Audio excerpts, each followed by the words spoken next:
Boom, there it is. Episode 33 of Joystick Maverick, brought to you as always by Tough Wraps.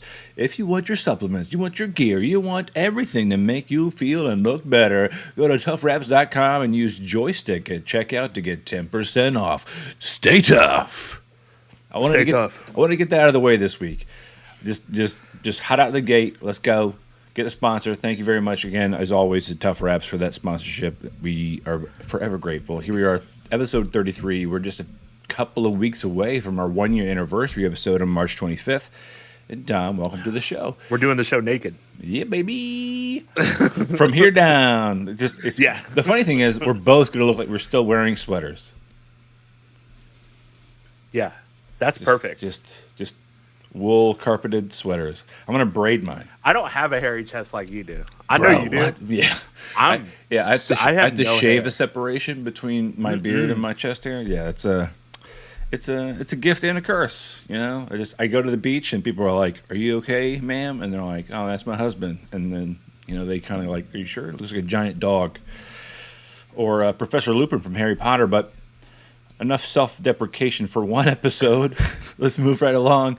Hey, man, I know it's Friday, right? We're taking up some people's favorite day of the week. Some people thank God for it, in fact. But yesterday Friday was awesome. And we know why it was awesome. It was so good. I can't wait to talk about that at the end of the show. Dude. So before we even get into the nitty-gritty of our final round, which is obviously, hopefully to everybody else, very obvious, it's the Batman. Just came out yesterday, or came out today officially. It was released for fans on the 1st of March. We saw it yesterday at the early showings, which are now just kind of like a fuzzy showings. Like there's no like official midnight release now. It's like they're like, we can make a bunch more money during COVID time, so we just open it a day early. My theater sat about 100 people. Maybe there was 20. I mean, maybe. I had an entire row left and right to myself, and yet somehow, and this is my one pet peeve with theaters, somehow a very tall person sat in front of me and a very tall person sat behind me. So I got a little bit of bumps from the back and I got my knees smashed in the front. And I was like, of all people in the whole row. And then I go, well, you know what? They probably bought the tickets for their whole group because they sat in the center just like me. Whatever. You know, I'm happy to have the opportunity sitting there wearing a mask for 3 hours. But damn, this is your first movie theater movie in a long time, isn't it? It's my first big release. So I went to, my last one was No Way Home, and that was kind of the same thing. Right. And people behind me were crying, when I was crying, which is great. I love a group cry. It's very therapeutic. Me too. Except for when you hear the group behind you being like, "How is it sadder the second time?" And I'm like, "Oh. So you've already seen this and it's still sad? Okay, can't wait to buy it at home and cry whenever I feel like." So that's great. So my theater was pretty full. I think the thing is that the movie had its premiere night on Wednesday. Like a bunch of theaters showed it on Wednesday. I had no idea. My theater was pretty full. See, the theater that I go to, so in where I live, there isn't like a major theater chain. I love that. Episode 33. You're learning. Don't even say where you live. Where I live. Almost doxed myself. Where I live, there aren't major movie theater chain, like a movie theater chain like right by my house. There's like a local smaller one. But we, for like large releases, we go to an AMC, which is about 35 minutes away. Right. Which they have like the Dolby theater, so it's like reclining seats, and even if there are people sitting next to you, they're not that close to you. You're not like sitting on top of each other, and if you have people in front of you, there's not really a bad seat in the house. Plus, like the sound quality there, obviously, it would just rattle your teeth together, like rumbling. Yeah. Theater was really quiet. There were a few like jokesters in the theater that were like talking a lot during the trailers, and I was like, don't make me get up and smack this shit out of you for ruining my Batman experience.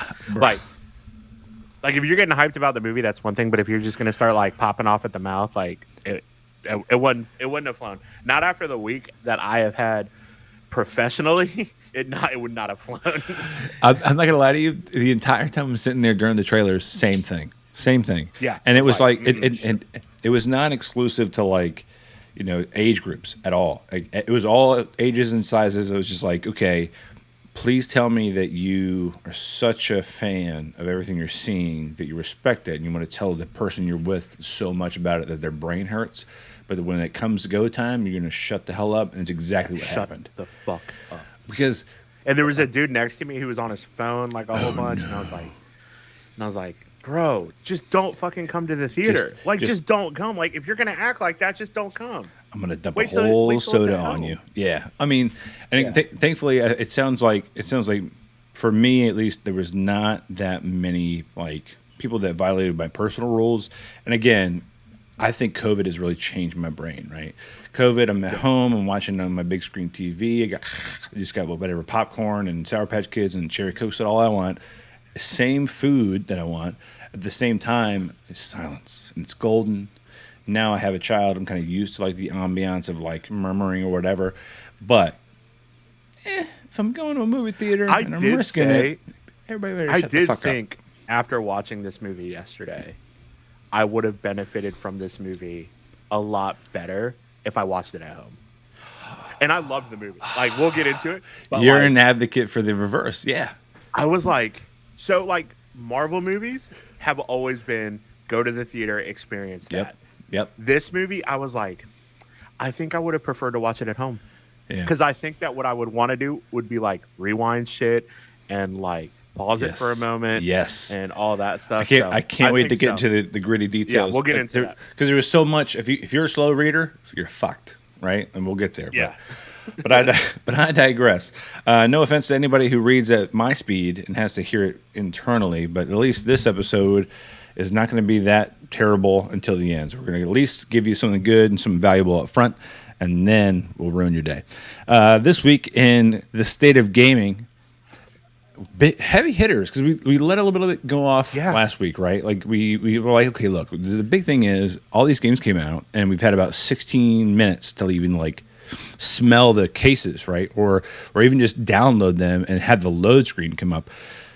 First up is Horizon Forbidden West, a sequel in its own right, a massive sequel though. I mean, even the I got reviews, a really funny thing about this. Oh, please, like really funny, real quick. Start it up all top. Go for it. You take over, please. So my partner and I, we were at the movies last night, and a trailer for this game came up, and she was like, "This looks awesome. Do you have this?" And I'm like, "No." And she's like, "Are you going to play this?" And I'm like, "I would love to. Have it not been for 14 other games that have come out in the last 3 months that I'm just completely backlogged in right now that we're still going to get into." But I was like, this looks fucking sweet. Like, I would love to play this, but I don't have the... I watched a 30-minute review, and I was just like, holy crap. And I feel like even the 30 minutes of just watching different gameplay throughout different events, they did a great job. I think it was IGN. They did a great job of not really blowing, I guess, the climax or storyline, which is really, to me, what I care about when it comes to games like this, like one-player games. Yeah. The mechanics and the effects, all of that looks insane. It looks gorgeous. It's beautiful. The first Horizon looked incredible. It was like one of the best-looking PlayStation games of all time. Yeah, and I think sequels have a really hard time of like matching their originator, right? This looks pretty freaking good. And before I forget, Michael Mahaffey, thank you. For all, as always, man in the chair, show notes, just looking the way you do, existing in this universe, put in the chat that Encanto makes him cry every time. Which is interesting for a white man. Yeah. Like, it's very interesting for a white man.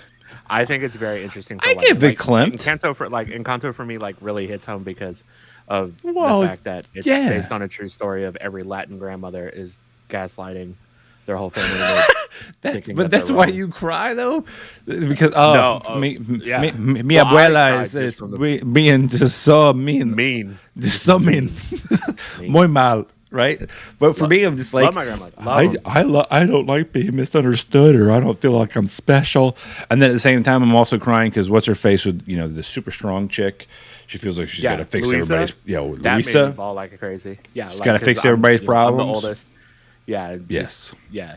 Yes. I felt weak. Encanto, I said the most unrealistic part of that movie is the end of that movie where the grandmother owns up to her actions and takes responsibility. Oh yeah, that's not happening. That's not happening. Yeah. No. Not a Latin family. If it was absolutely not.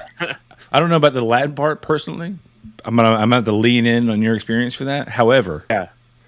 if it was like a Force ghost at the end, maybe. Maybe.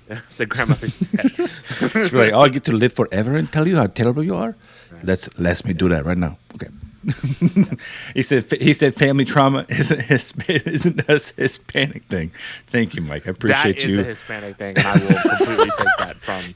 You already have everything, like good credit. You can catch cabs, all of that. The Like, for being Latinx white, community let me have has just familial trauma. just totally owned familial trauma. Yeah, that's you know what? At least he said family and not familia trauma. Like that would have been on the nose. I would have banned him if he had said familia. Suddenly, Mikhail Mahaffey would have shown up in the chat instead of Michael Mahaffey. But no, that definitely veered from what we were talking about, and I apologize, but I had to make sure chat was heard. But Horizon Forbidden West looks pretty freaking great, and a lot of people are saying it's a contender for Game of the Year, which is big britches to fill. Which is crazy because 3 more games we're talking about today Bro. are for fucking Game of the Year. Yeah, I don't think you want to talk about like just jamming in all your wins up front. I'm kind of like the rest of the year's kind of fucked. Like next up, Destiny 2: The Witch Queen. I have zero context. I have zero knowledge. I'm sorry. I'm throwing it all on you. I'm gonna try to pepper in banter, but wish me luck. So Destiny 2 is like the game that I put the most hours in. Like if you pull up, let's look at Steam. I have it pulled up right now. On Steam, I have an playtime of 932 hours and 70 minutes. Oh my god! That's just Steam. That doesn't include PlayStation. You're almost 1/10 of the way to perfecting a craft. Yeah. Like you could play the piano pretty well if you put that level of effort in.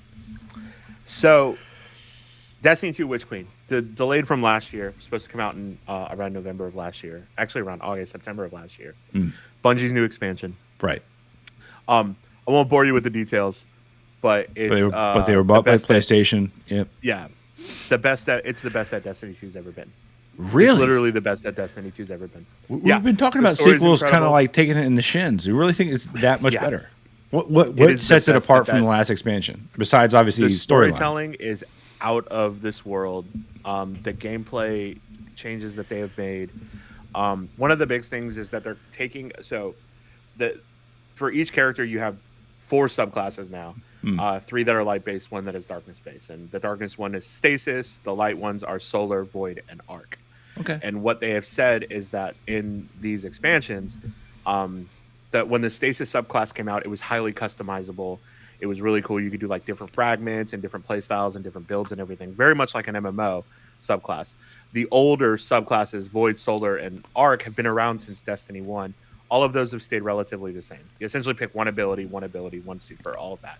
Okay. With Witch Queen, they came out and did Void 3.0. So they redid the entire Void subclass for all 3 classes to make it like the Stasis one where you can make builds and all of that stuff. Sure. It works perfectly. It changes the play style of the game. It allows you to really kind of theory craft and build craft and all of that. They added weapon crafting into the game. There are all these mechanics that they added into the raid world first competition starts tomorrow, and no one has even seen what the raid looks like. I'm super excited to watch it. I like Will that. not be partaking. I like when a competition doesn't even tell you what's happening. It's like Hunger Games, right? Like you're just, oh shit, and then it goes. Right. So the game is the best that it's ever been. And when this came out, I was pretty cool on it. I was like, I played Destiny for thousands of hours at this point between 1 and 2. I'm probably gonna take a backseat to this. And then like I was off for 2 days last week, and I think I spent like 36 hours fucking playing this game. Feel like I got a message from you like already. I totally just hit the storyline in like 8 hours.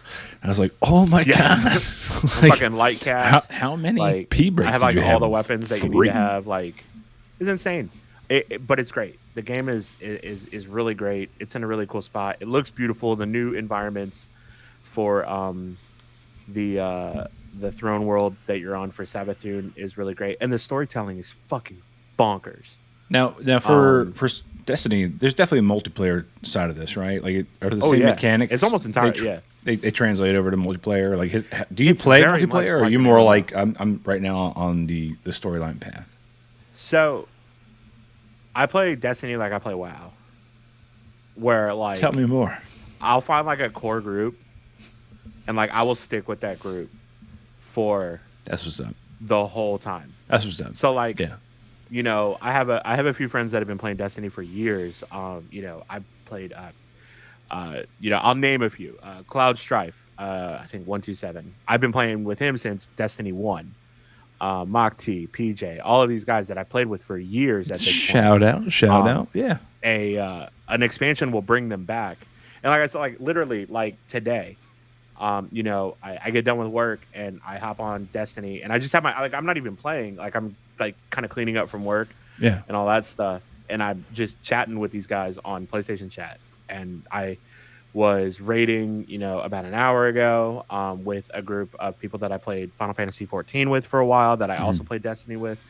And like the community is great. Like you get a lot of outliers in this community, like you do with WoW, where everybody's toxic and shit. But like for the most part, the community is really cool. But you can cultivate your own, universe, really. Yeah, but yeah, the multiplayer aspect is awesome, and that they've really leaned into it. Like the way that the campaign is built this time is there's two difficulties. There's normal and then there's legendary, and this is the first time that they did a legendary campaign like they did with Halo. And doing the legendary campaign like gives you all of these extra benefits. It's not like just make it hard to be hard. Like you get like a whole bunch of extra shit, which is really cool. But do you get any different like storylines or any extra like level to it? No or? storylines. Like the biggest thing is like, so the light cap is 1550 for powerful and 1560 for pinnacle. Yeah. And you start at 1350. So you start 200 light below. Got it. If you do the story on legendary, you get a full set of gear at 1520. So it bumps you up 170 light just by doing that. Now again, does that translate over to like multiplayer? Or is everybody equal there? Yeah. Oh yeah. Because like that kind of puts you at the end game. It's like getting gear in Warcraft. Yeah. The better gear that you get, the higher equipment that you can Exactly. get, the higher, you can do heroic raids, you can do all that shit. It's just like that. That's cool. That's cool. So it's cool. I love it. It is awesome. So in your opinion, best in a while or best overall? Best, I would say best overall. This gets compared to the Taken King, which was the third Destiny expansion for Destiny 1. Because it was Dark Below, House of Wolves, Taken King was the third one. And it's not just because of the monarchy theme there. Like that's not just like an obvious lay person trying to figure out like, Queen and King. Next is Jester and Joker. So the Taken King and the Witch Queen are brother and sister. I can't get into this. There's a lot. If we want to do like a Destiny lore, brother and sister, they call those along. prince and princesses. But I feel like King and Queen are married. They didn't rule at the same time. Oh, okay. Thank you. Yeah, because there's a whole lot there. That was getting weird. They've compared this to the Taken King being like, the Taken King was essentially the apex of Destiny 1. It was like the best that game has ever been. Got it. This is probably better than the Taken King overall, and it is. Shit. It's incredible. I love it. Big words from big man. All right, next up. Guess what? His WoW group. Okay, so Mike brings up a great point. He says his WoW group doesn't include anybody he knows in real life. That is absolutely true. Because all of you people have children and don't have schedules like I do to where I can throw myself into a game until 3 o'clock in the morning. Yeah, it's our fault. It's our fault. It's all your. No. I'm a terrible friend when it comes to Warcraft. He's absolutely right. I'll be like, yeah, dude, I'll run shit with you, and then I'm in like heroic raid, and like I'll get gear, and I'll be like, bye. I gotta go raid. Goodbye. I'm gonna go find a. He is absolutely right. Hey man, I respect it. I think like several weeks in a row, I was like, yeah, I'll be online on Tuesday. Mm-hmm. That's what I'm saying. Never showed up. It's not just my fault. Just like a text like the next day, like, my bad, bro. My bad. It's not like you needed a tank. It's not like I just copied and pasted this from last week. Yeah. My bad. Well, unfortunately, ragging on your friends has come to an end. Let's go to the next game, Elden Ring, where it's solo play. I got to tell you. This isn't just solo play. What? This is multiplayer as well. Oh, like campaign modes multiplayer? or like So, against each other? just like Dark Souls, you can summon people to Oh, actually get like the actual fuck other out. players to come in and help you. Oh, Yeah. that's cool. That's cool. Okay. So is it the whole campaign though? Is like, or is it like one-offs? Like you kind of I have don't think there's a campaign. I'll be 100% honest with you. I bought this game, and then I played Witch Queen, and then I haven't fucking put it down. Well, I mean, when I say campaign, I mean like there's a beginning of this game and there's an end of this game. You think it's just open world the So, whole time? There's I constantly always bigger feel beasts. like I always feel like Dark Souls and Demon Souls don't really have campaigns. Okay. It's okay. like, yeah, like you're right. I think there is an actual end to the game, Right. but I think it's so non-linear that like you could go straight to the end of the game, And right never from the see like a credit roll either. right? You're just like, there's so much more to do. Yeah. Yeah, there's so much talk about accessibility in games and like there should be an easy mode for games, which I'm completely for. Like Mike and I talked about this for hours the other night. Actually, today. I think it was today. Mike and I talked for a couple hours, which is uncharacteristic based on our work schedules. But like we were able to like kind of connect for an hour today, and was like, he's playing Elden Ring and he fucking loves it, and he's like, I was like, dude, yeah. He was like, I just like to be overpowered. Like that's why I keep playing the first area over and over again. It's because I like to like blow through things because I don't want my games to be super difficult. Happy And I was just like, said I in the chat. completely agree with He you. said there's a story. He confirmed there's a story. So hopefully. There is a story. Yeah. But no, what I really mean is like I feel like this game is for me is kind of contender for game of the year. Hang on, I'm gonna pause. Kind of contender. People are saying this is the greatest fucking game of all time. Yeah, well, let me at least pepper in chat's comments here. There are required bosses to progress the story. Okay, so there is kind of Okay. like a progression. That makes sense. And I say kind of sarcastically because I feel like it's been such a long waiting period for this, right? On top of that, usually when games come out, there's always going to be something kind of goofy with it, like Cyberpunk, right? There's a bunch of memes about how just jacked up it was, or like any game. There's going to be something that's like it's kind of funky, and for the most part, everything I heard about it, which was a lot, not just like in our communities online, but like even at work, which is like people being like, dude, I just logged on and just got murdered for hours. Like every time I thought I was doing something right, I was learning how wrong I was. 4 hours. And then they were like, okay, then I thought maybe I'm tired, I need to take a break.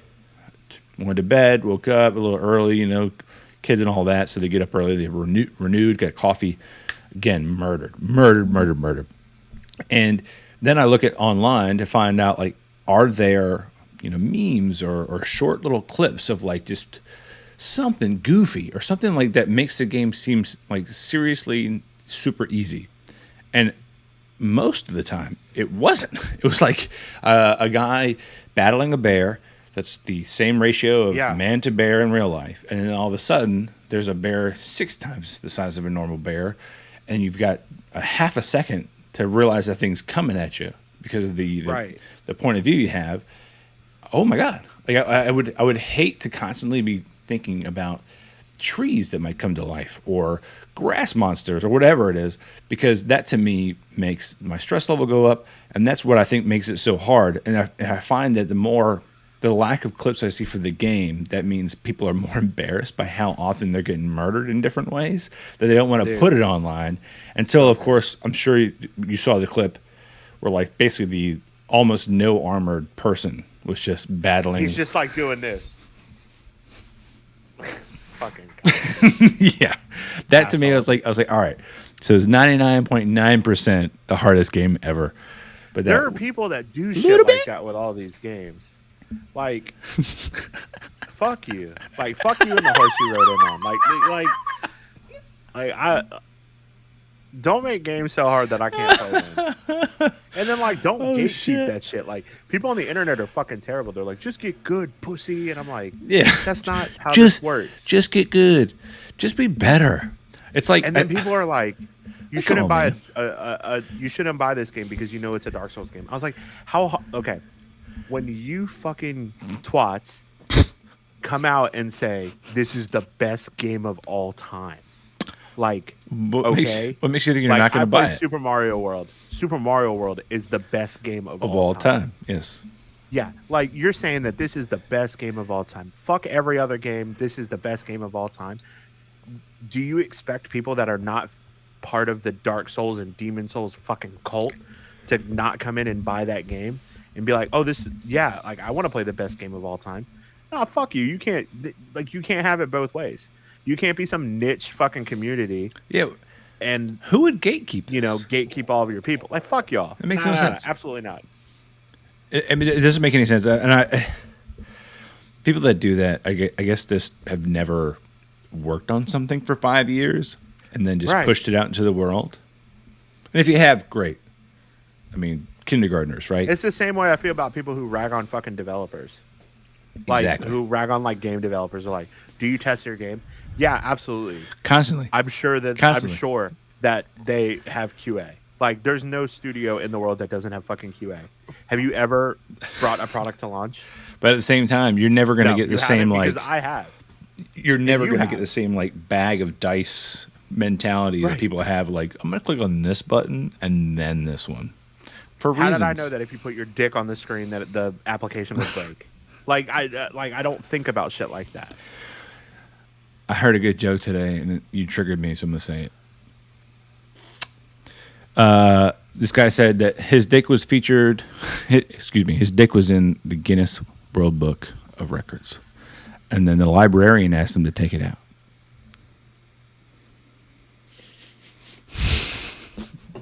I shouldn't have been tricked. Thank you for that. Thank you. That's really good. I'm going to use that. All right, and then last one. What's the difference between a chromosome and a hormone? I've never heard of chromosome.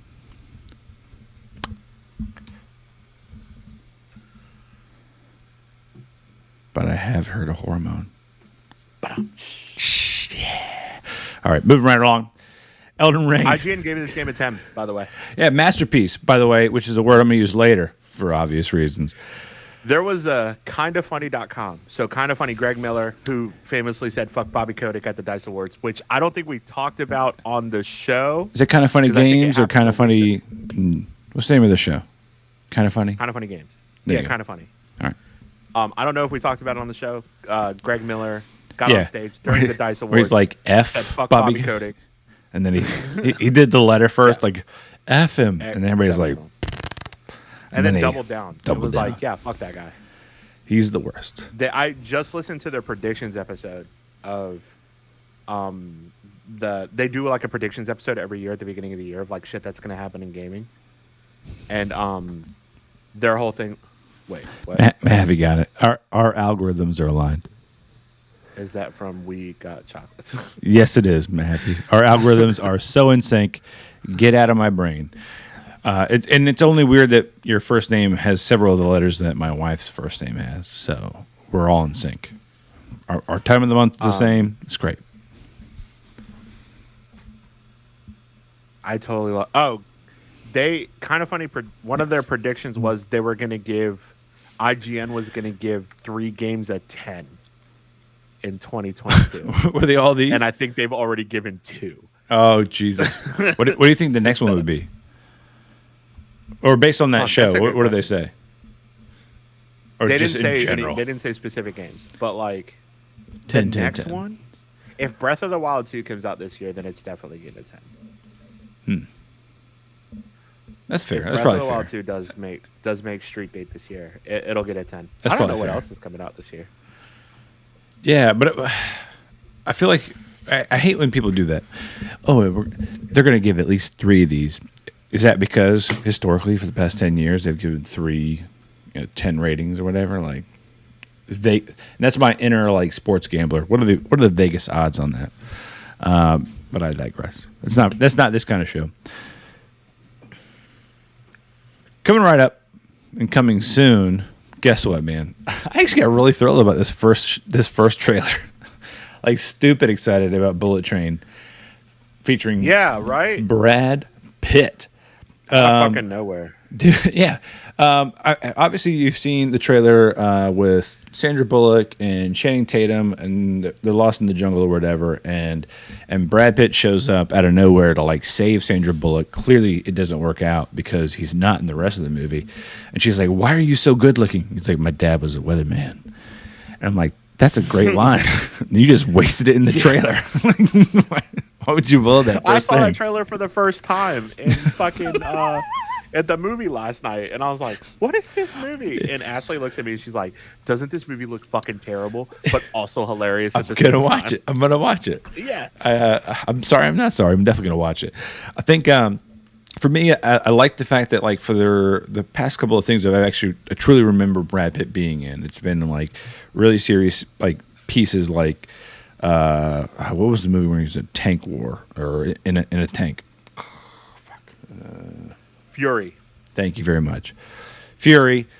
Shia LaBeouf's in that movie. A couple other people. Really. Oh God. Punisher's in that movie, right? So that I thought was a good movie. Obviously, we've got Inglourious Basterds, things like that. But kind of sprinkled in recently, it's been Deadpool 2 as the Invisible Man. You've got this now, and then this kind of was like another jarring, out of left field. The hell? Why is he in this? And at the very beginning of this trailer, I was like, "Oh, this is awesome!" And then Brad Pitt shows up. I'm like, "Now it looks more awesome." Like, why am I more excited? But anyway, a train killer, Ladybug, wants to give up the life, but is pulled back in by his handler, Maria Beetle, in order to collect a briefcase on a bullet train heading from Tokyo to Mallorca? Are you sure? What is it? Morioka. Morica. That's what I said. You're right. Once on board, he and the other competing assassins on board discover that their objectives are all connected.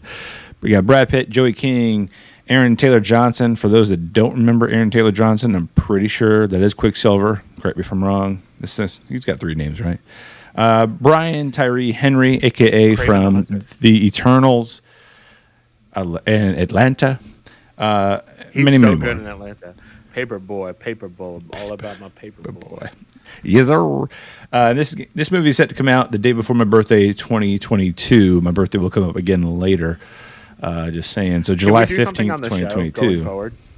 Can we make all of the release dates around your birthday? Can we? Like Elden Ring comes out 6 months before my birthday. I just want to have like, they're all relative. I think they're it's all great. Relative to your birthday. I'm totally down with like that. Doctor Actually, Strange it's like, what day is your birthday? Oh, it's only 94 days before my birthday, right? Like whatever it is. There you go. Yeah. See, because it's funny. I love myself. Love my name. Love my birthday. Because nobody else does. I gotta at least try to pick up the slack, right? But I mean, middle of July, it's like my birthday month. I mean, guess who shares my birthday? It's not just me. It's Will Ferrell. So I mean, you can't double lose on it. But this looks good. I definitely am. I'm curious. Sandra Bullock's also in this? No. She's the chick on the phone. She's Maria Beetle. Is this just a campaign for the other movie? This has got to be like a casting director's wet dream. If Channing Tatum shows up, I'm gonna lose it. I'm suing somebody. Just even if he gets murdered, and like, hey, what's up, bro? Beep. Just first scene. Like, I want to leave this life. I lost my brother, and it's Channing Tatum. Just gone. That'd be wild. Anyway, the trailer was great. I hope it's fantastic. I'm definitely gonna watch it regardless. But right next after it, Fantastic Beasts 3, The Secrets of Dumbledore. Let's return to the magic, Dom. Let's do it. There's so much magic in this trailer that I'm fucking hyped, bro. It's this so cool. Good. It's so good. I honestly like. I've got a favorite character, and I'm gonna throw it out there. I want you to try to guess it. I know you've seen the first 2. Guess what? He's in it. Any ideas? Kowalski. Yeah, bro. Of course, I want that human to have a wand, man. Hell yeah. Can I keep this? Yes, you can. I've been saying since the beginning And like, I get that Johnny Depp has gone through some shit. I'd been saying since the beginning, since before they even casted this movie, I know where you're going. that Mads Mikkelsen He should would be the best Grindelwald the whole time of all time. The whole time. I've been saying it the whole time. And now I'm getting my vindication. And now it looks like I'm right because you see him for all of 30 seconds in this trailer and you're like, yeah, I get the charisma. I mean, who would sit across from Dumbledore and say, I'm going to burn this place down with or without you? And you're like, I bet he could do it. I bet he could do it. Only that guy.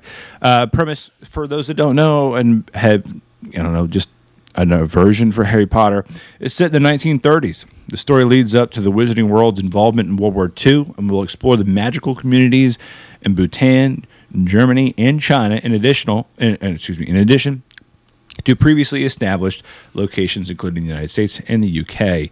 With Gellert? Have I been saying his name weird? Anyway, Grindelwald's power rapidly growing. Gellert Grindelwald. His power rapidly growing. Albus Dumbledore entrusts Newt Scamander and his friends with a mission leading to a clash with Grindelwald's army. Dumbledore must also decide how long he will stay on the sidelines in the approaching war. I'm excited about it for many reasons. Obviously, in the Harry Potter kind of universe, before any of these, we knew that Dumbledore defeats Grindelwald, right? We find out later that they were not just, friends, they were more than friends. They were not just like brothers, they were closer than brothers. They were lovers, man. Get past it. However, when you love somebody, what's better than a prenup? Hey, look, we're both powerful. We're both badass. Let's make a little prenup. Let's make this little blood pact so that we can't fight and hurt each other. That sounds great. So now you can just throw spells at each other and nothing happens. Uh-oh. Guess what? I'm going to turn evil and try to kill all the non-magic people in the world. Didn't see that coming. Whoopsies. Well, here we are. Hopefully, we'll get a cool way of disabling this blood pact between the two of them. Again, you mentioned Johnny Depp's departure. I think the only credence to the storyline that kind of works is the fact that Polyjuice Potion seems to just run in the streets. You just open a tap, take some glass, get a little bit of that Polyjuice Potion in your cup, and then turn to somebody else for a little bit because, we had Colin Farrell in the first movie, then we had Johnny Depp in the second one, now we've got Mads Mikkelsen. So shouldn't be too hard to make that stretch. I'm just curious if they're going to actually address it and have Johnny Depp's face melt away in the film. So, oh, that would be interesting. We'll see how it goes. Otherwise, we're just gonna assume he's a Time Lord and just regenerated, and we're not allowed to ask questions. But next up, Upload Season 2. Did you ever watch this? I watched this is the one with Robbie Amell. Yes, sir. Couldn't get into it. What? I tried it. I what? couldn't get into it. What? Yeah. What? Why not? Why? Ashley said the same thing. She was like, I love the show. And I'm like, I really didn't. It's so great. He's getting assassinated by future people, and then his rich girlfriend is dumb and then melts his skull and he gets uploaded into the internet. It's just, I know it's far-fetched, but once you get past that, we're looking at a digital terrifying prison. Come on. That's the best. In 2033, humans are able to upload themselves into a virtual afterlife of their choosing. When computer programmer Nathan dies prematurely, he is uploaded to the very expensive Lakeview, but then finds himself under the thumb of his possessive, still living girlfriend, Ingrid. As Nathan adjusts to the pros and cons of digital heaven, he bonds with Nora, his living customer service rep. Nora struggles with the pressures of her job, her dying father who does not want to be uploaded, and her growing feelings for Nathan while slowly coming to believe that Nathan was murdered. Yeah. That's right away. My favorite thing with movies is when the audience has a secret with one character in the show that every other character doesn't know. We're just waiting. Just look at this. Look at the clip. Look at the clip. He's screaming, don't do this. And then they murder him or whatever. And then every character is like, oh, he's just faking it. There's no proof. And we're like, we saw it. There's so many people in this room that saw it. Why didn't you see it? I love movies like that. It's my favorite.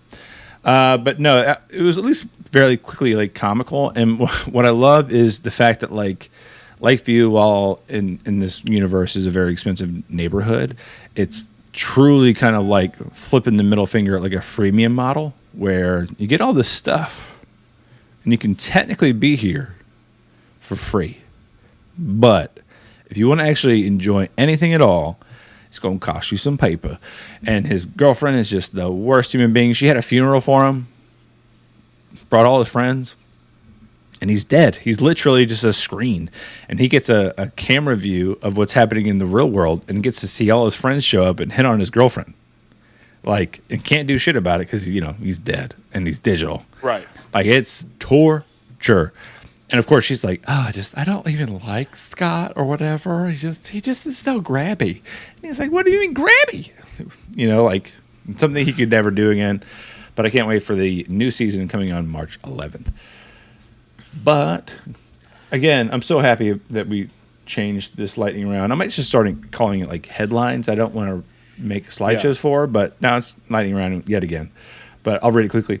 Marvel's Netflix shows and Marvel's Agents of S.H.I.E.L.D. are set to drop on Disney Plus on March 16th. Futurama star John DiMaggio joins Hulu's revival, saying, "I'm back, baby!" Love that. You can bite my shiny metal. Yes! And then finally, the most confusing sentence of the day. Evan Rachel Wood will play Madonna in the Weird Al Yankovic biopic starring Daniel Radcliffe. That's someone that has a lot of names. Evan Rachel Wood. She was in True Blood. Weird Al Yankovic. Daniel Radcliffe. What?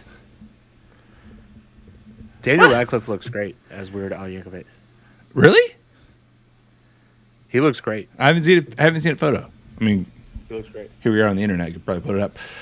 But I can't wait to see what happens. I'm gonna watch it, obviously. Weird Al. Yeah, absolutely. Running with Scissors was my favorite comedic album growing up. Had the prequel instead of my goodness, American Pie. It was episode 1. That whole basically just did the entire movie in that song, which is great. And unfortunately, I could sing a lot of it, and I won't. You're welcome. Next up is new releases. I have not watched the first episode yet, but I have watched most of the other seasons. Season 5 is right around where I lost some steam. However, this show that people can't see on the screen is Peaky Blinders. Season 6 just dropped. I love the show. This is another show that I really want to get into that I've really tried. And I'm just like... I love everyone that is in this show. And I'm just like... It's a slow burn. I find more joy out of it watching clips of it on TikTok than I do the whole show. I mean, honestly, I'm right there with you.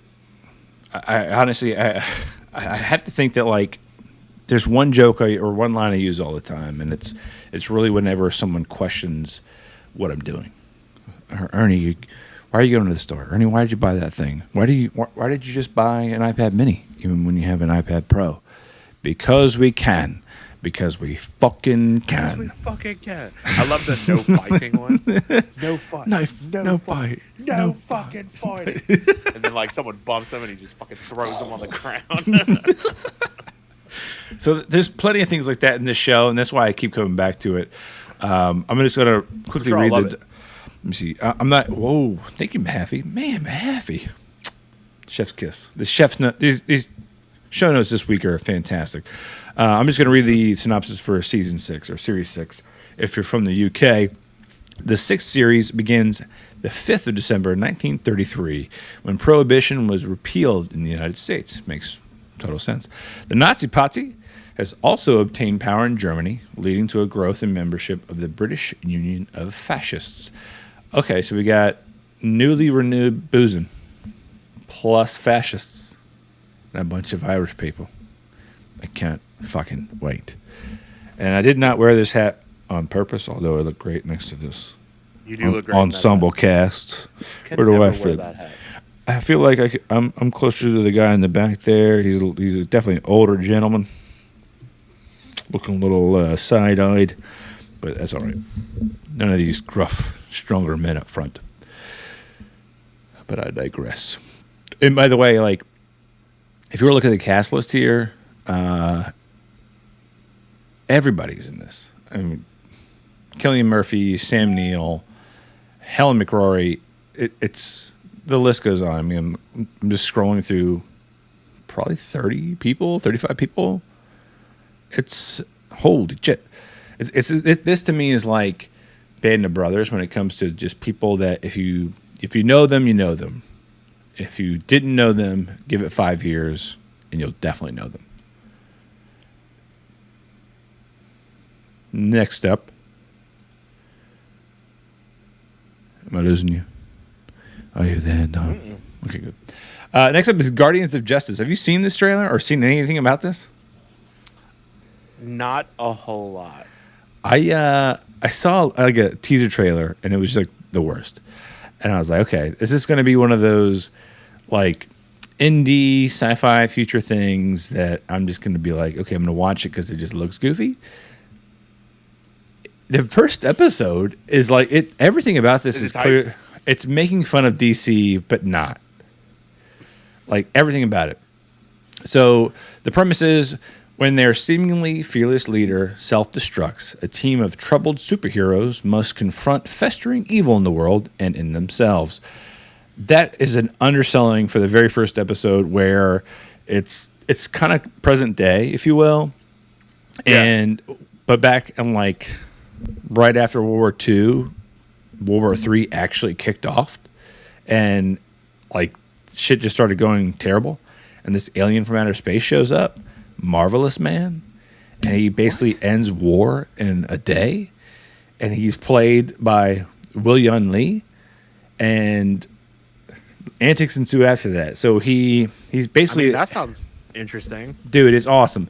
It's awesome just because William Lee is famous in his own right. You've got Jane Seymour, you've got Tiffany Hines, Derek Mears, Denise Richards, and then his playing his like... Yes. And then playing his Batman counterpart known as Nighthawk is Diamond Dallas Page. That's what Mike said. DDP, baby. Diamond Dallas. That's dude. a name I haven't heard in a long time. Dude. Like this, I was like, okay, I saw DDP, and I was like, I'm in. And then I opened the very first episode. Long story short, okay, the banners is going up for this. This banner is going up. In the very first several seconds of this movie or this series, basically Superman is so exhausted from just trying to save humanity for 40 years that he's like, you fuckers just don't get it. I keep trying to save you every day. And then when I close my eyes, all I hear is like, you didn't save us. You didn't do enough. And he's just over it. And basically puts a kryptonite bullet in his mouth and just, bow, it just blows his brains out on live television. Yeah, it's wild. And the president is played by, I can't remember the actor's name from Stargate, the TV series. He had a huge symbol on his forehead. Either way, it's wild, man. And it kicks things off. His girlfriend. I really want to watch this. Dude, it's so. You like really sold me on it. It's bonkers. This. There's like the way they do storytelling is pretty great because there's definitely like live sets involved. I just named a bunch of famous people who look amazing, and then you get to like they do like cartoon or claymation. Like it's just different styles of animation that kind of give a little bit of storytelling. So far, again, I'm only in the first episode, and I'm thrilled. I can't wait to watch the rest of it. I just wish I had more time. It's just dope. Dope. Unfortunately, we go straight from what I feel is like a super exciting kind of show to Apple TV's Ben Stiller project, Severance. All right, so Severance is actually about the company Lumen Industries that uses a severance medical procedure to separate the non-work memories of some of their employees from their work memories. Long story short, it sounds like if you have had something traumatic happen or you just want to leave, not really even give a shit about your day job, you can go try to work for this company, Lumen Industries, and they will do a procedure that when you enter their premises, separates the mind you have outside of work from the mind you have inside of work. I like that premise. If I could just like flip a switch to where if I don't have to think about work when I'm not at work, because like literally like that's my whole life. You're like, I just mentioned at the top of the show about how I hate my day job. Like even right now, like even right now I'm thinking about work. Even right now I'm like in the middle of like work crap. The downside is like they don't have any correlation with the outside world. And what I mean by correlation, they don't have any understanding of where they're from, what their parents look like. They don't know if they've ever been late or not. They can only assume. If they get into work and they look down at their arms and they got bruises, they're just like, I guess my outside person went like skiing or some shit. But you tell me that you go to work for 8 hours a day and all you got to think about is work. Like you don't got to worry about any of the shit going on at home or none of like that stuff. And then like you clock out, you walk out the building and then like you're your normal self. And then you don't got to think about anything that happens at work. Maybe how that shit worked. If I can get if I get a survey from my inner self, if I can get a survey from my inner self of like, are they torturing me? Like, how happy am I down there? Yeah, like. But there's none of that. There's just like, hey, here's an intro video of your Audi being like, hey, shit sucks. You're welcome for not knowing what the fuck I know. It's like 51st dates. Yeah. Yeah. But so like of course you've got Adam Scott, and I really enjoy his work. He's basically the main character of this thing. You've got Christopher Walken in it. You've got John Turturro, Patricia Arquette. Speaking of John Turturro, we're going to talk about him later on in the show. Yes, sir. Yeah, Zach Cherry. Zach Cherry, if I remember quickly, this actor, he is the guy that was on Shang-Chi, the bus ride, where he's like, guys, I'm gonna film this dude. He's doing some karate moves. I took some. That's the guy who says, "Yo, Spider-Man, do a backflip." Yeah, do a backflip. He's like the new Stan Lee of all the Marvel movies, where he just shows up and does random shit. Yeah, that's that guy. He's in it. That's that Mike Mahaffey says that I look like. Oh shit, that's fucked up. That's fucked up. You're nothing like that guy. Fucked up. You're nothing like that guy. I'm a big brown guy. I'm okay with that. Nah, man, you're unique.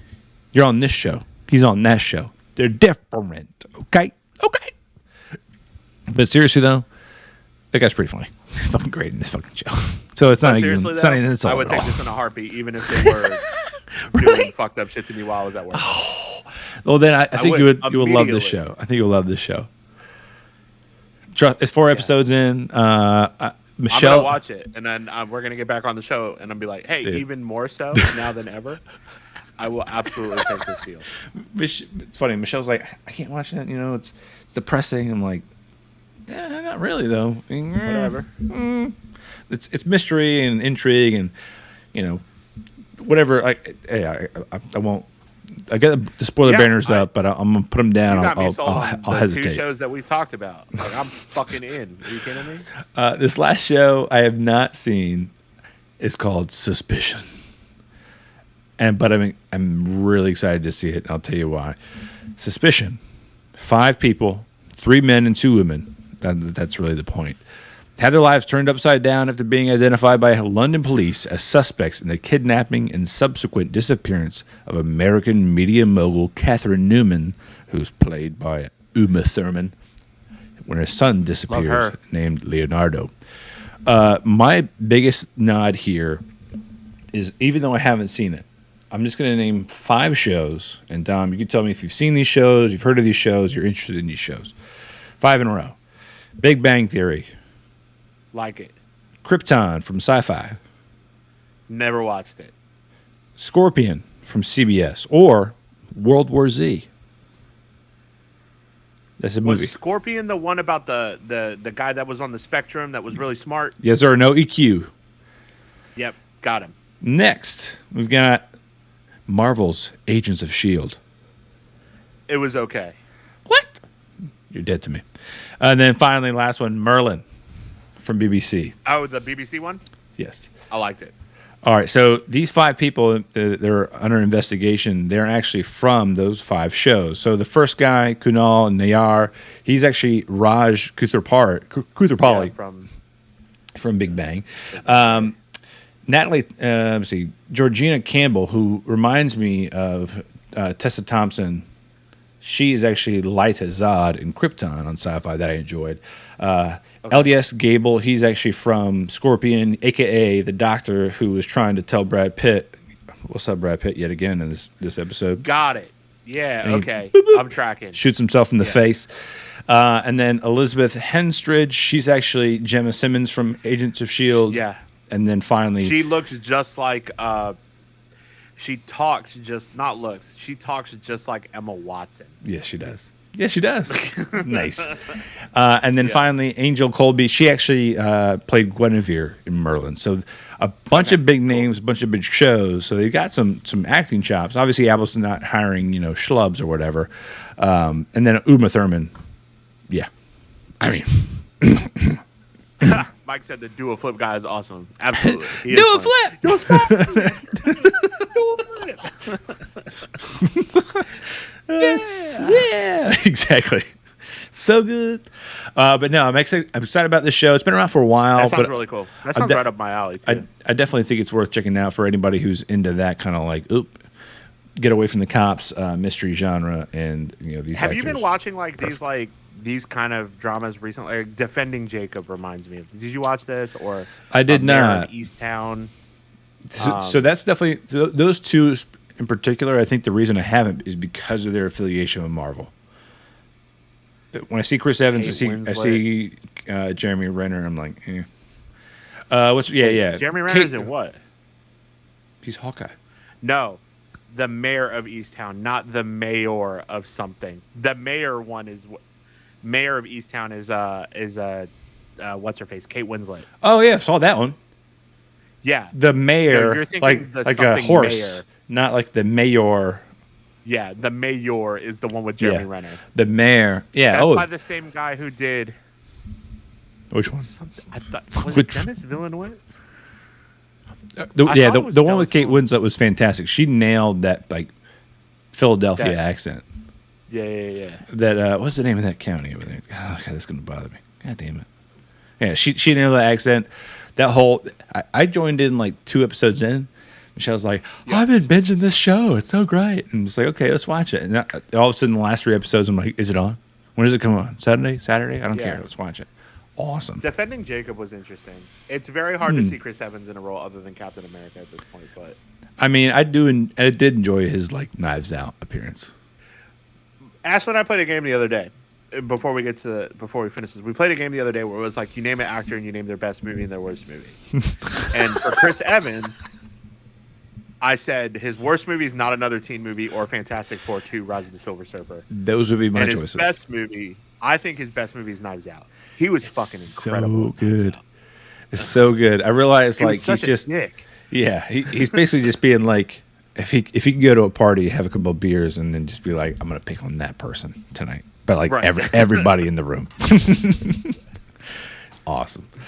Oh man, this episode's kind of actually humming along. Ready? We're about an hour in. We're about to get into our biggest topic here. But before we do that, sorry.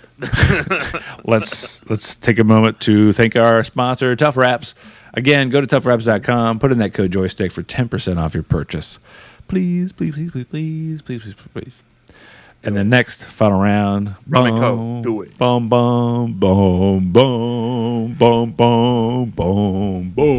All right, so we want to do first minute or two, no spoilers. How we thought about the movie. Yeah, I think that's great. I want to do first 2 minutes how we felt about it, and then I want to do 3 things. I want to follow the Prestige montage line of things. So remember the movie Prestige, Christopher Nolan film, not related to this Batman. Yeah. He mentioned how the first part of any good trick, you show something ordinary, right? And the second part of any good trick, you show something. Are you slipping into Michael Caine right now? Because it sounds like you're kind of slipping into Michael Caine right now. For the second part of any trick, you show the audience something extraordinary, and then for the third part of a trick, the Prestige, then you bring the extraordinary back. Yeah, so that's kind of how I felt about this movie. And we'll get there. First 2 minutes, I enjoyed it. And what I enjoyed about it was two things. Not a Bruce Wayne movie. This was a Batman movie. You barely saw Bruce Wayne at all. And if he was, he had his eye makeup on, which thank you for keeping that in. They just didn't suddenly disappear. Thank God. Number two, what I think it did really, really well was emulate the feeling of a comic book. In the comics, Batman does things like narrate to himself. He talks about it. He helps talk the audience through it with those monologues. We get these kind of asides as a reader, and we got that through the narration of the film. Those things that nod to a comic, the slow build-up of story arcs. We got the main story arc that is what the point of the entire series is. We get these kind of one-off, questionable series that we get through one or two comics, and then all of a sudden, 12 issues later, we've got an entire story arc that we call XYZ, right? Like, that's what this movie was in 3 hours. And maybe it could have taken longer in a series or something like that, but for 3 hours, one movie, fuck yes, let's go. Yeah. This was, as a Batman film, probably the best Batman movie I've seen. I think that a lot of what made the Nolan Batman trilogy great were its set pieces. Yes. Your training montage with Ra's al Ghul on the pillars and all that. I thought Bale was, after watching Pattinson as year 2 Batman, I thought Bale was a little old for that age of Batman. Well, yeah. Yeah. So, but as a Batman movie, this hit all the marks. The first being that Gotham is a shithole. Gotham is always portrayed as a shithole, but especially in the Nolan movies, not the first one, because the first one you still got that Gotham was a shithole, but in the Dark Knight and in the Dark Knight Rises, it looked very much like Chicago or Pittsburgh or anything like that. Where there were very nice parts of those movies. This Gotham in this movie looks like shit everywhere. I got a very much Tim Burton vibe from even just the downtown, like all the different ads. It was big. It was bigger, double the size of like New York's Times Square, right? All of those signs. I felt like you could have been claustrophobic just standing in front of that entire building of just signs. Right. I love that this is a detective movie. Like I say from the it's essentially if Batman did the movie Seven. Yes. And Seven is my favorite movie of all time. Like start to finish. I love that movie. David Fincher at his best. I think that this movie does what I wanted the Joker to do better. Nice. It was just enough Batman to make me happy that it was a Batman movie, but also grounded enough that there are parts of it that make you feel uneasy because it's kind of like the world that we're living in. And when we get into spoilers, we'll talk a little bit about that. For sure. Because there's one set piece in particular that made Ashley feel very uneasy, and I completely agree with her. But yeah, as a film, I loved it. There are absolutely gripes that I have with the movie. I think legitimate criticisms, and I think that you and I briefly spoke about it, and Mike too. The dialogue can get a little bit choppy and for sure. campy. But performance-wise, Pattinson fucking killed it. Hell yeah. As Batman, Ashley said he plays brooding so fucking well. And he says she's like, I know how much he hates that he did the movies, the Twilight movies, but those prepared him to be a brooding Bruce Wayne. But I know that he could do both, and that's what's got me so fucking excited for this, because I know that Pattinson can also be that rich, arrogant asshole. What was he? What was the movie he was in with Timothy Chalamet, where he was like the Prince of France? And he just shows up and he's talking mad shit. He's king. like, King. yeah, he's like, I'm just going to fucking kill you. Like he's definitely got that cock of the walk. Like, I own this room, even when I'm surrounded by enemies. Fuck you in the face, right? And then you get this. To your point, you get this brooding. He said a lot without doing shit in a lot of this film, right? And that to me is what really carried it. You ready to kind of jump into our 3-part? I love it. Let's digest. All right. So I will. Spoilers. All right. The banners are up. Let me give you the count of 5, 4, 3, 2, 1. First things first.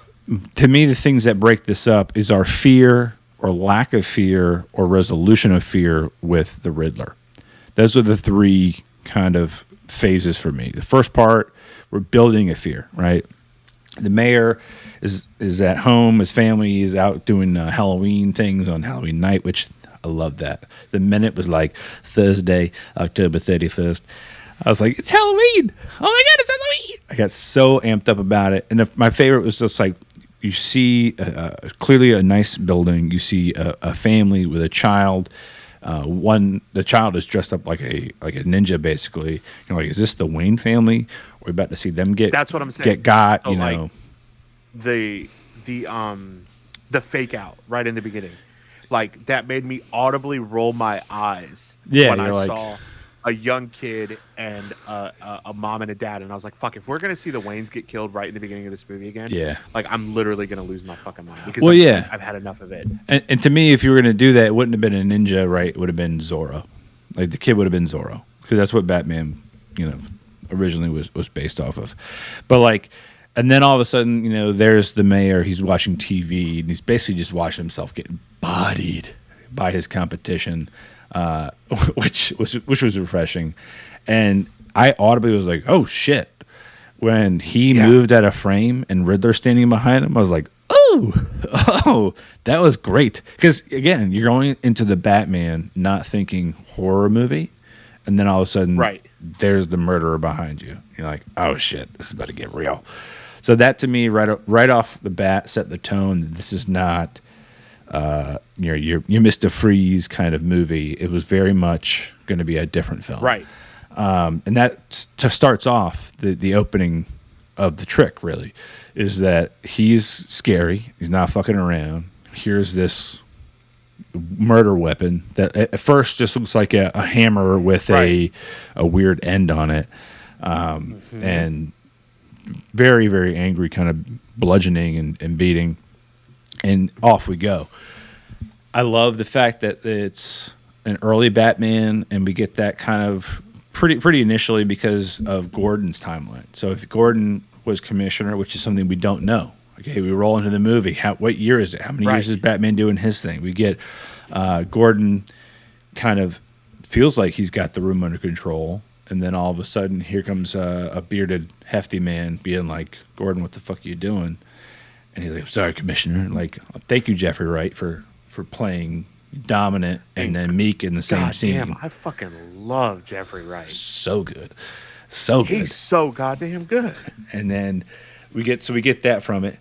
And it rolls from there. I think many of the things, again, while I'm saying all this, I feel like that's just the first 5 or 6 minutes. You've seen most of that in the trailer. Most of the trailers that you see is the first 5 or 6 minutes of the movie. Yeah.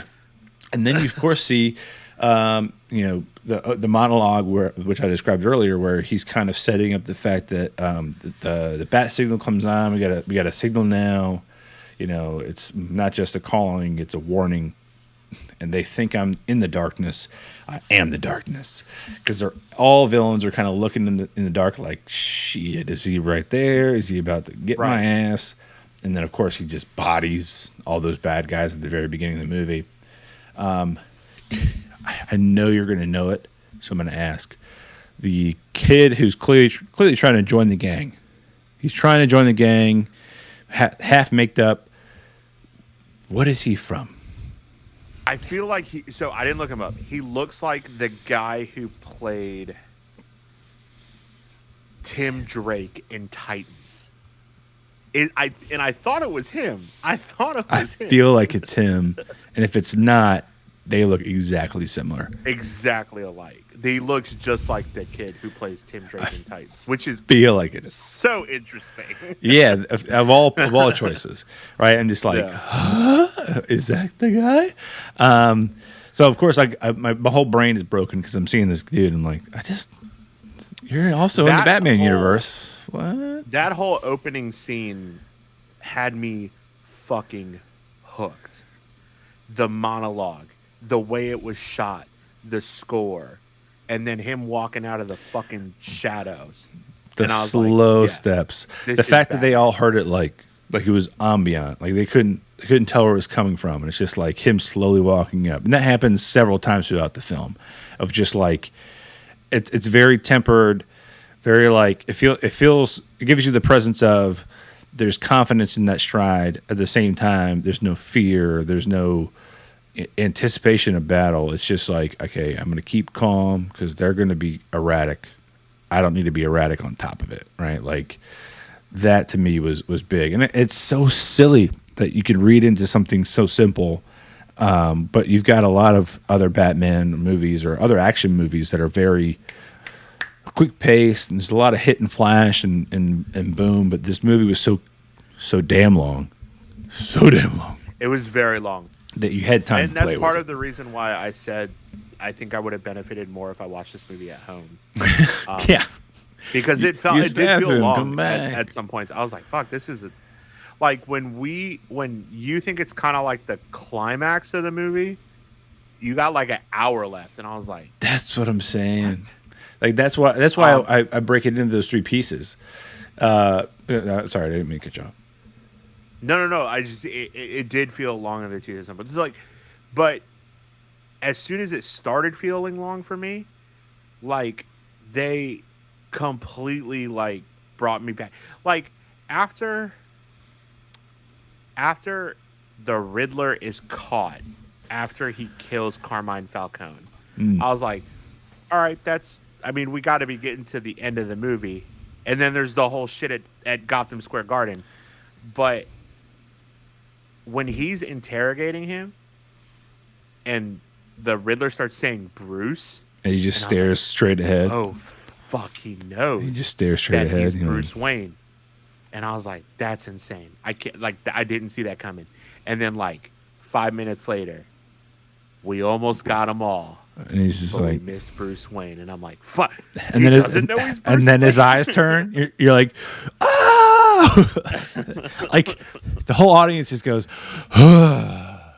but really his eyes are doing all of that with just twitch, just a little twitch. Like, you're so close. If I had moved, I would have given myself away, But yeah, I love. By the way, my favorite. So rewind it.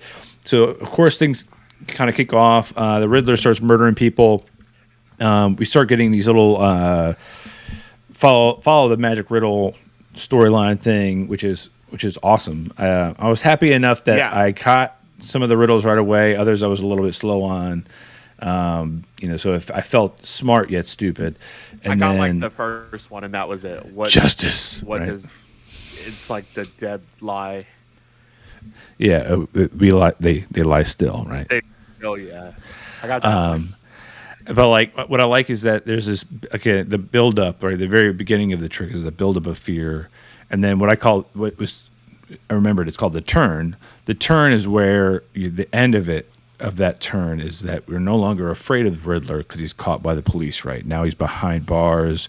Batman's got him right where you want, and that's when the Prestige shows up, and all of a sudden he's like, "Oh, I thought you were smarter than I gave you credit for."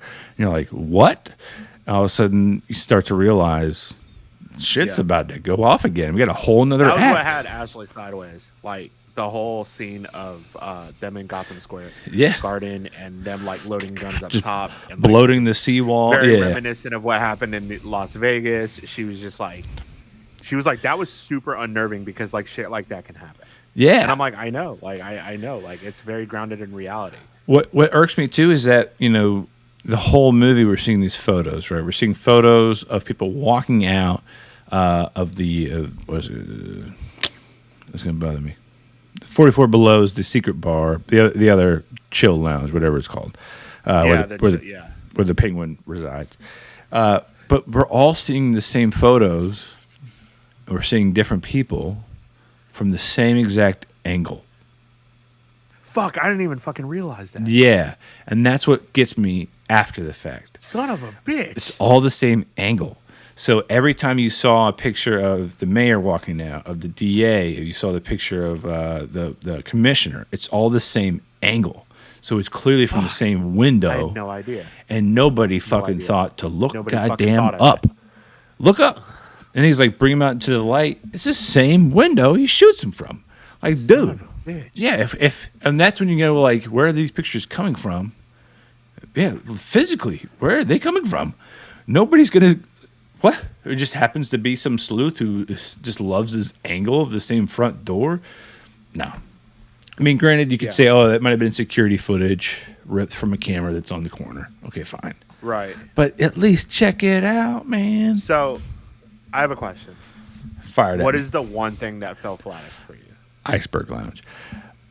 I'm gonna probably be hated for my opinion on this. I think every scene that had Zoe Kravitz in it, where she wasn't trying to be romantic with Robert Pattinson, was great. I think their romance fell flat. Okay. That's my opinion. Okay. I say that because I'm a very passionate man, and no amount of leather would have kept me away from the cat Zoe Kravitz. You know what I'm saying? I mean, it's already weird enough that we got the voyeuristic kind of view of her apartment, right? And now he's got like contacts and earpieces. That dude's trying to be inside her the entire movie. Yeah. And I was like, oh, now I'm going to Bloodhaven. There's going to be nothing. Going to go to Bloodhaven? You better follow her for a little bit. Like, hey, let's you want to see my scars? Like, let's go. Like, come on, man.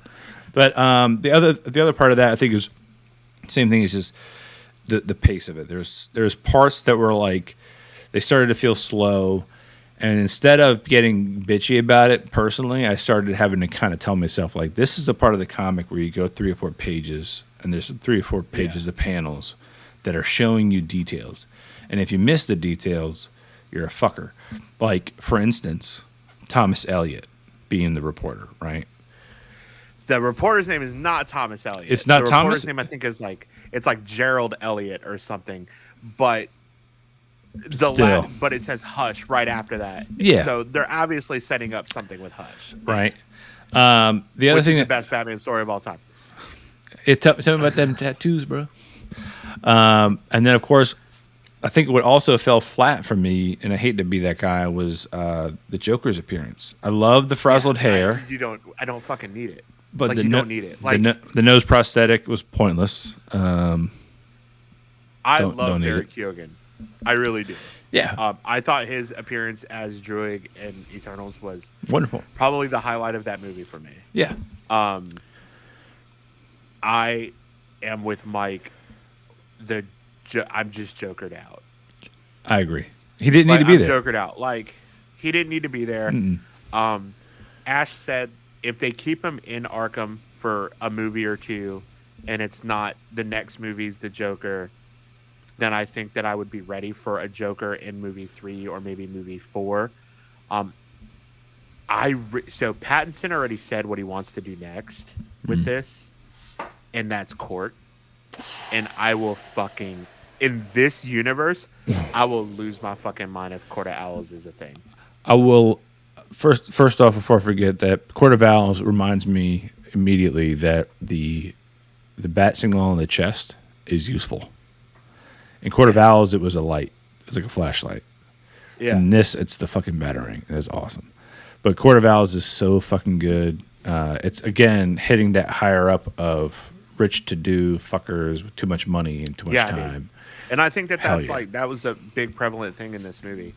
The thing that hit me the hardest the most was how beautifully this movie was shot.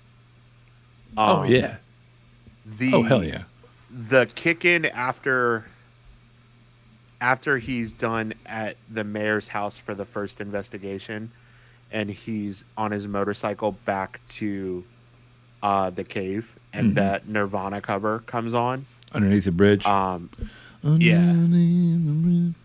I was like, this is fucking cool. Again, this is what I wanted Joker to be. This is what I wanted Joaquin Phoenix's Joker to be. I think Joaquin Phoenix's Joker movie is a great movie. I think it is not a Joker movie. It is literally just this is what happens when a guy who is completely untreated with mental health issues fucking loses his mind and all of that. No, I agree. Like I said, there was enough Batman in this movie for it to still feel like a Batman movie. Batman has some of the best rogues gallery in fucking comics. Do you want to list off the ones they kind of trickled out on this one? We got Riddler, we got Joker. Just two more. Riddler, right? Joker, Hush. We saw it. We saw it for a little bit, I think. This is speculation. Who? When he's about to fucking basically die or pass out as Catwoman's about to die, he rips that patch off. Yeah. And it's bright green. It's green. It's so bright, glowing green. It's got to be Venom, dude. She was like, I was like, what do you think that was? She was like, I think it was adrenaline. I was like, it's a bright green. I think it's Venom. And then, especially his reaction, it's not just like, I'm up and awake.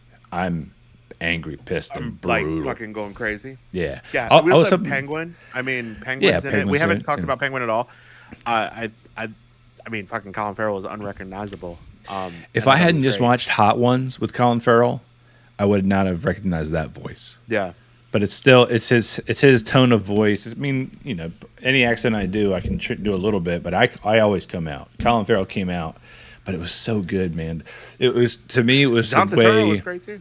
The mouth. Yeah. Oh yeah. Well, I mean, John Turturro. He's good in every fucking thing he does. He's the Jesus. And the way the mouth movement of the prosthetics, like sometimes when you see prosthetics, everything wrinkles in a weird way. Like that's clearly pulling on real skin to make a way for like a big piece of like silicone or foam. It was so natural looking. I mean, if nothing else, the scars were just aligned with the way his mouth would have creased naturally to make the scar look like the thing that was crinkling in the weird way. And I love the fact that it was practical effects for jumping that car, and the flames were real and all that kind of stuff. It was like a one-off shot. Mm-hmm. It looked so good. And then him just slowly walking over. Same thing. Mahaffey called this out. He said the sound design of his walk is crazy. You can definitely hear spurs. You heard it with that like subway fight. You heard it when he was in the church walking up to the DA.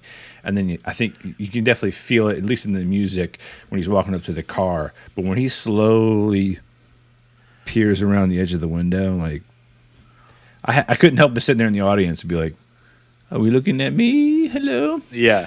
It was lights out awesome. Just damn it. And the last thing I'll say about the movie, Batman gets his fucking ass kicked.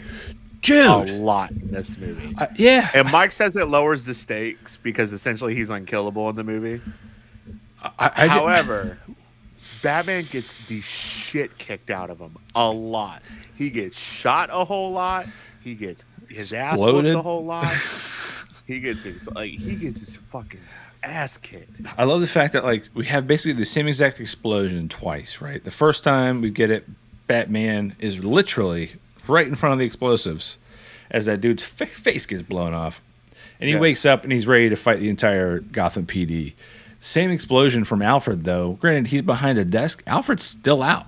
Alfred's nothing to be fucked with. He's got a cane. All right, that's fine. He might not have his cufflinks in that moment, but still, and gets a little bit of a coma from it. Dude, I mean, to me, I know there's like debate whether or not Batman is a metahuman with a little bit more of a healing factor, blah, blah, blah, blah, blah. But in this movie, that doesn't count, right? Until proven otherwise. Right. That's just sheer determination and just general fuckery. I mean, Mahaffey called it out that he enjoyed when he got to the top of Gotham PD and went to jump and was like, "Oh shit," like, this is a lot higher. Yeah, and then had to quickly zip up that wingsuit up, and then takes the wingsuit down. I'm like, okay, this is where we get that quick like cool scene from the trailer, and we do, and then we get the scene not from the trailer where he gets fucking hit by a train. Dude, when he tries, he's clearly eyeballing that like truck to land on it. He rips the parachute, and instead the parachute catches on like a light. He hits that truck, hits the top of the overpass, and just skips for about 30 yards. And then he like gets up like, ah! I audibly laughed out loud, and I felt so goofy because nobody else did. Everybody else was like, ooh, and I'm just like, bah! Like, oh my god, yes. Yeah, this is definitely year 2. And again, there's so many multiple like small things we catch, right?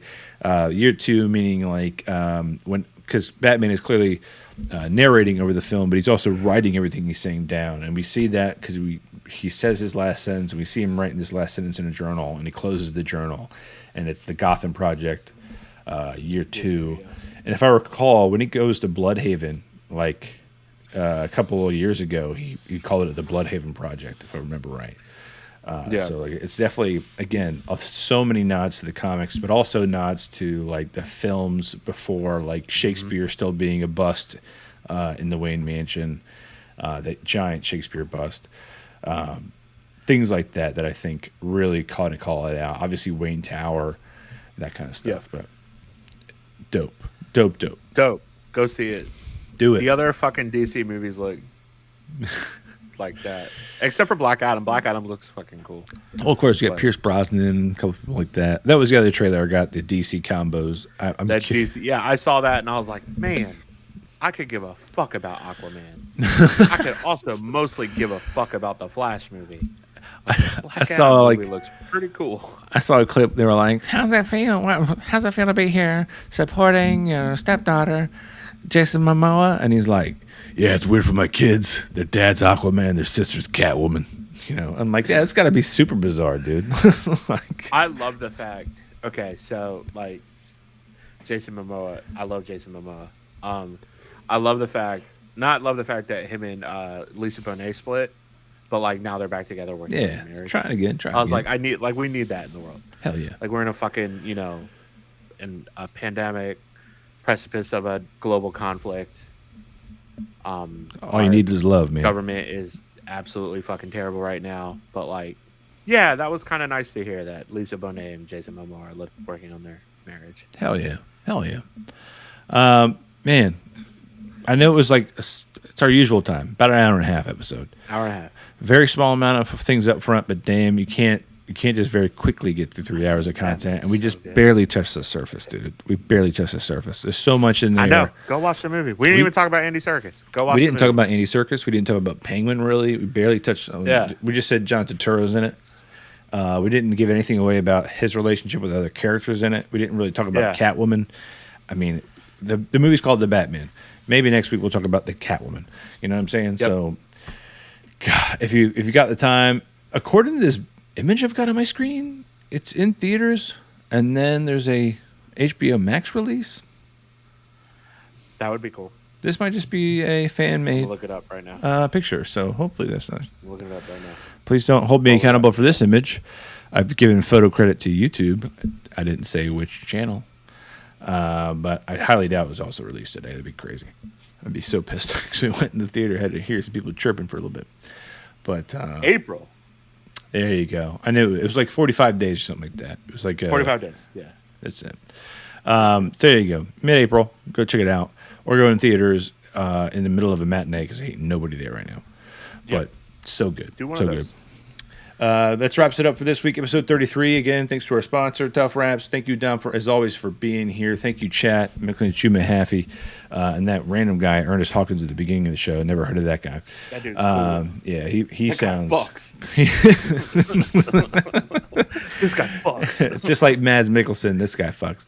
But yeah, see you next time. As always, peace. Peace. God, such a good episode.